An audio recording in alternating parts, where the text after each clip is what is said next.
Galerinha do primeiro ano, ensino médio, tudo bem com vocês?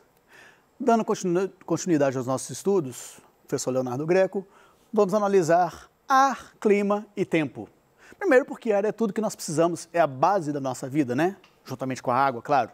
Mas nós vamos analisar tudo que envolve a questão da nossa atmosfera, a questão dos fatores climáticos e a questão do tempo. Vamos perceber que clima e tempo parecem, mas não são a mesma coisa, ok? Bom, exploraremos hoje a atmosfera e suas camadas. Analisaremos os elementos que caracterizam ou alteram o clima, tá?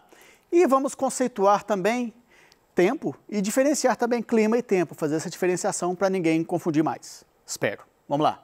Bom, a atmosfera, pessoal, conceito, camada de ar que envolve o planeta e torna possível a vida. Beleza, pessoal?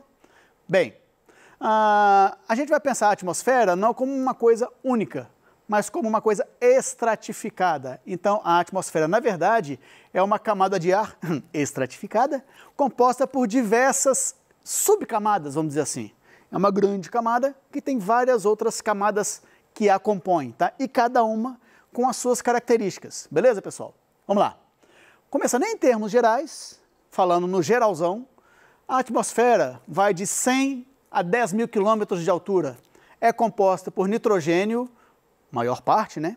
Oxigênio, argônio, dióxido de carbono, entre outros. Também compõe a atmosfera o vapor d'água, tá? 4% dela, tá?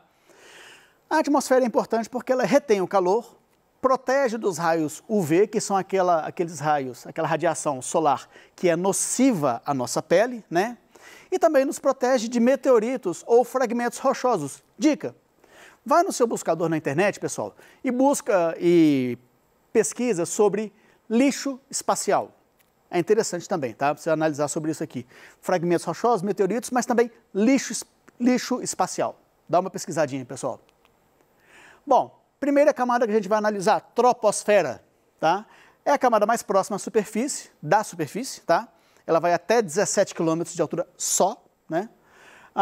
É onde ocorre a maioria dos eventos climáticos, é a camada que possibilita que nós, seres vivos, possamos respirar, tá? E na troposfera, quanto maior a altitude, quanto mais alto, mais frio, tá? Na troposfera, vocês vão perceber que essa lógica de altura e temperatura, ela se inverte em algumas camadas. Vamos lá? Bem, estratosfera.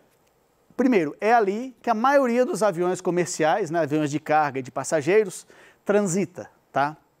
Então, é ali, beleza. Ali está também a famosa camada de ozônio, aquela camada que é responsável pela proteção UV. Lembra que eu falei anteriormente a questão da proteção relativa aos raios solares, aquela radiação solar que em excesso faz mal à nossa pele, tá? Então é a camada de ozônio que é responsável pela proteção UV, tá? A estratosfera, ela se localiza entre 20 e 50 quilômetros de altura, tá? Lembrando que aqui a troposfera até 17 quilômetros aproximadamente, tá? Termina uma, começa a outra. E a estratosfera vai até aproximadamente 50 quilômetros de altura. Aí, essa noção de altura e temperatura já se inverte, tá? Na estratosfera você percebe um aumento na temperatura, ok, pessoal? E é uma subcamada da atmosfera, né? Que apresenta pouco vapor d'água. Beleza, pessoal? Chique. Vamos lá. Mesosfera. Ali estão as menores temperaturas observadas. Menos 90 graus Celsius. É frio para pinguim nenhum botar defeito, né? Se localiza entre 50 e 80 quilômetros de altura, né? O ar ali é mais rarefeito, então você não conseguiria, sem o auxílio de equipamentos, se ali estivesse, respirar tranquilamente, não teria como, né? E é ali que se dá a fragmentação dos meteoritos, fazendo com que não atinjam a Terra, ou se atingirem, que signifiquem apenas um espetáculo, uma chuva de meteoros, sem grandes danos materiais e as vidas, né? Bom, seguindo nas camadas, vamos subir a escadinha e vamos chegar até a termosfera ou ionosfera. É a camada de órbita dos ônibus espaciais. Então, quando vocês ouvirem falar que determinado ônibus espacial atingiu a órbita terrestre, atingiu a ionosfera. Misturando com as ciências, tem uma grande concentração de íons, tá? Então, por isso o nome ionosfera, né?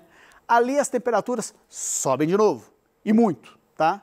Podem chegar a até 1.500 graus Celsius. Sua altitude vai de aproximadamente 80 até mais ou menos 600 quilômetros, né? De altura, claro. E é ali que está visível a aurora boreal, um excelente tema para você também no seu momento aí de estudo.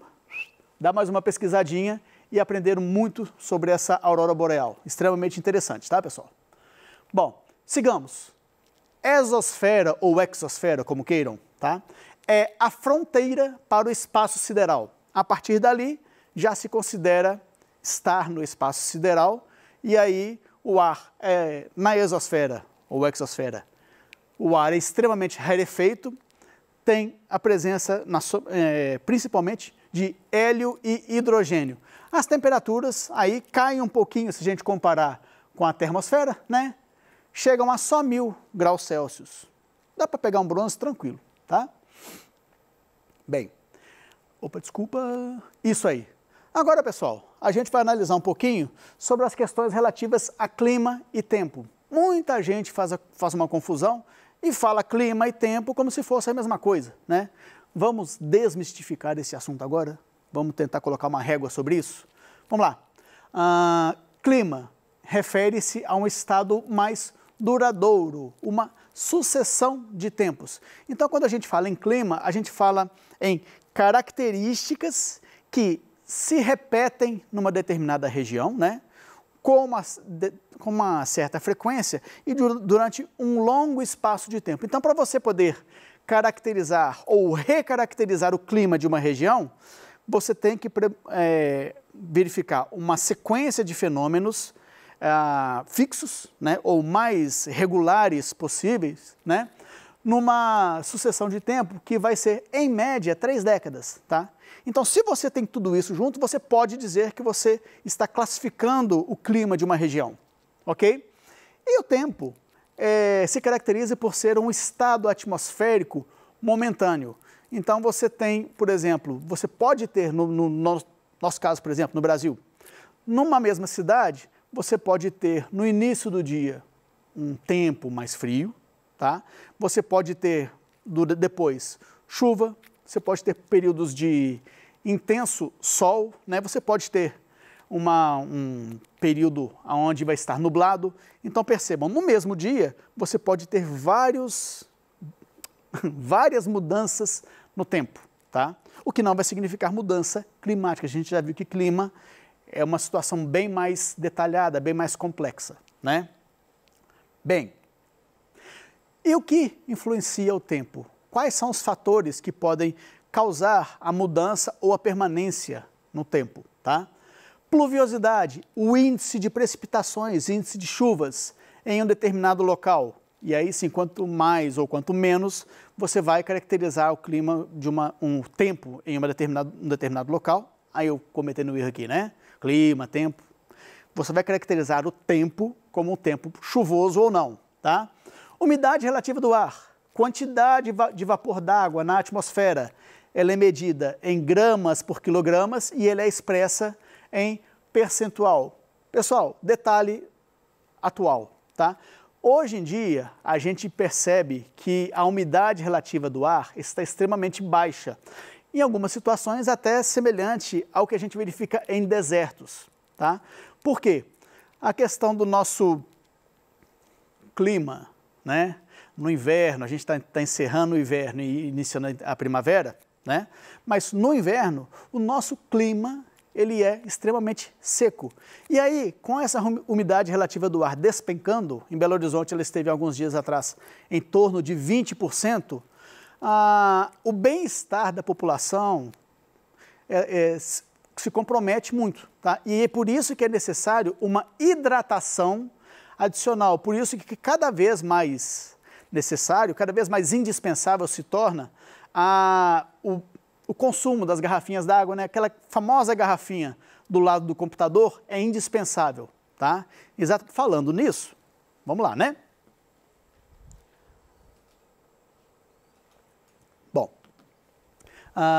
Latitude, quanto menor, mais quente. Por quê? Mais radiação. Então percebam uma coisa, a latitude tem a ver, por exemplo, com a linha do Equador, vamos pegar como exemplo, tá? Na linha do Equador a gente sabe que está ali a latitude 0, tá? Então quanto menor o grau da latitude, você vai ter maior radiação solar. E aí o clima vai estar cada vez mais quente. Desculpa, o tempo vai estar cada vez mais quente, porque a intensidade dos raios solares vai ser maior, tá? A altitude, quanto maior, mais frio. Por quê? Menor pressão, tá? Quanto maior a altitude, você tem uma menor pressão sobre as moléculas, né? Eu até já expliquei isso em algumas aulas anteriores sobre essa questão. Se você tem menos pressão, as moléculas vão se agitar mais e vão se dispersar mais. E isso faz com que a sensação de frio ela seja mais intensa. Maritimidade, continentalidade. As regiões litorâneas, elas têm menor amplitude térmica. Vamos pensar no seguinte, uma área continental, para analisar isso aqui, a gente vai mudar para uma área desértica, por exemplo. A área desértica, né, na África, por exemplo, você tem uma área continental desértica, o Saara, por exemplo, onde a amplitude térmica é extremamente elevada. Primeiro, amplitude térmica o que é? É a diferença entre a maior e a menor temperatura numa determinada área. Beleza, pessoal? Bom, então vamos pensar o seguinte. No deserto, durante o dia, você pode vivenciar temperaturas que cheguem aos 50 graus Celsius. E à noite, madrugada adentro, você pode ter temperaturas abaixo de 0, tá? Então percebam, quanto mais afastado do oceano, quanto menor a influência do oceano, da umidade do oceano, uma determinada área tem, maior será a amplitude térmica, tá? Né? Massas de ar também podem influenciar no tempo. Você tem uma mudança brusca durante um dia, por exemplo. Você tem uma mudança brusca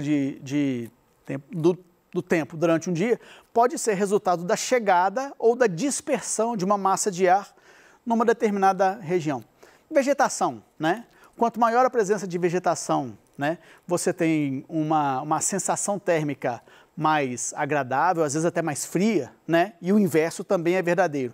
A questão do relevo também é relevante. E por último, mas não menos importante, também não menos preocupante, a ação do homem.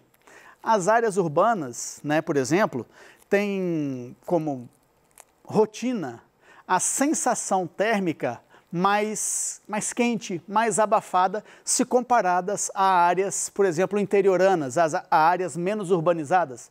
Então, a ação do homem, apesar de estar no último item aqui, é um dos grandes influenciadores no tempo, ok? Bom, tipos de clima. A gente tem vários tipos, vamos falar um pouquinho sobre cada um bem rapidinho, tá? Polar e subpolar. Eles estão presentes em altas latitudes, em médias rigorosas, então a média de temperatura é extremamente baixa nessas áreas, né? Baixa umidade, tá? E você tem também uma variação bastante acentuada na questão do dia e da noite. No verão, por exemplo, é normal que os dias sejam mais extensos do que a noite. Agora, no inverno, tem um fenômeno muito interessante aqui, porque existem áreas, por exemplo, em que você tem períodos de mais de 24 horas em que a luz solar está ausente, tá? Então, essa variação em dia e noite é bastante acentuada, é bastante verificada em áreas onde os climas polar e subpolar estão presentes, ok? Clima temperado é mais verificado nas latitudes médias, tá? Tem estações bem definidas. As médias são médias de temperaturas entre 8 e 15 graus Celsius. Então, são médias mais baixas, mas não tão baixas assim, se comparadas ao polar e subpolar, ok? E você tem uma umidade variável. Aí tem a questão de estar mais próximo ou mais afastado do oceano. Aí essa questão da umidade vai variar especificamente quanto a isso. Subtropical, você tem uma grande variação da temperatura e tem um bom índice de pluviosidade, o regime de chuvas é regular. Tropical, médias superiores a 20 graus Celsius, umidade bastante relevante, tá? Equatorial, mais próximo a latitudes menores, né? Médias superiores a 25 graus Celsius com muita umidade. Desértico, presente em regiões temperadas e tropicais, grande amplitude térmica, lembra que eu falei dia e noite? 50 graus Celsius de dia e abaixo de 0 à noite? É isso aí. Baixíssima pluviosidade, né? Semiárido, altas temperaturas, média de 27 graus Celsius, baixa umidade e chuvas escassas. E só para relembrar aqui, tempo tem a ver com o estado atmosférico momentâneo, né? Aí, um mapinha sobre a distribuição do clima no nosso planeta, né? Como que isso se dá nos vários continentes, né? Ok. Climograma, pessoal. Climograma é um tipo de gráfico que vai analisar, entre outras coisas, a temperatura e o índice de chuva, então a pluviosidade, tá? A questão da pluviosidade nesse climograma vai estar estabelecido, vai estar demonstrado em barras, e a questão da variação da temperatura vai estar nessas linhas, tá? Então, você tem em um gráfico duas informações, climograma, ok, pessoal? Bom, então, a gente vai analisar, depois de tudo isso que a gente viu, vai queimar um pouquinho o neurônio aí para praticar um pouquinho, beleza, pessoal? É no nível do mar que o ar se encontra mais denso e concentrado e onde a pressão atmosférica é maior, menor altitude, né? Conforme aumenta a altitude, o ar torna-se menos denso, mais rarefeito e, consequentemente, a pressão que ele exerce diminui, tá? O ar se desloca das áreas de alta pressão, nas quais está muito concentrado, para as áreas de baixa pressão, nas quais sua concentração é menor. Quando esse deslocamento de ar, denominado vento ou ventania, ocorre em grandes blocos, identificamos as massas de ar, que, por possuírem temperatura e umidade semelhantes, deslocam-se conjuntamente na mesma direção. Bom, a respeito do tema abordado pelo texto e dos seus conhecimentos sobre os fenômenos atmosféricos mencionados, julgue os itens a seguir, destacando os verdadeiros. As zonas de elevada pressão atmosférica tendem a apresentar temperaturas mais baixas. Elevada pressão atmosférica, temperatura baixa. As massas de ar são o principal fator climático global, sendo responsáveis, por exemplo, pelo clima de montanha. De acordo com o texto, conclui-se que a pressão atmosférica exerce influência tanto na temperatura quanto na movimentação dos ventos e massas de ar. Diante do que nós estudamos, do que nós analisamos, a gente percebe que a afirmação que está correta é a terceira, ok? Pressão atmosférica exerce influência na temperatura e na movimentação dos ventos e na massa de ar, sempre naquela lógica. Quanto maior a pressão, maior a temperatura, menor a temperatura. Ok, pessoal? Bom, hoje nós conseguimos entender que nossa atmosfera é composta por camadas, né? Nós conseguimos fazer a diferenciação entre clima e tempo e compreendemos também vários fatores que influenciam nos diversos climas. O que eu achei mais interessante aqui foi a gente poder desmistificar, corrigir essa mania, esse vício que nós temos, né? De colocar clima e tempo tudo no mesmo balaio, tá? Então, vamos só relembrar um pouquinho. Tempo é uma coisa momentânea e clima é uma coisa constante que se repete e que a gente pode verificar, constatar isso ao longo de um período extenso, né? Por exemplo, 30 anos ou até mais, né? Beleza, pessoal? Agradeço por mais essa oportunidade. Deixo aqui um grande abraço para vocês e espero contar com a presença de todos, né? Com a participação de todos, principalmente comentários, se vocês quiserem, na próxima oportunidade. Ok, pessoal? Grande abraço.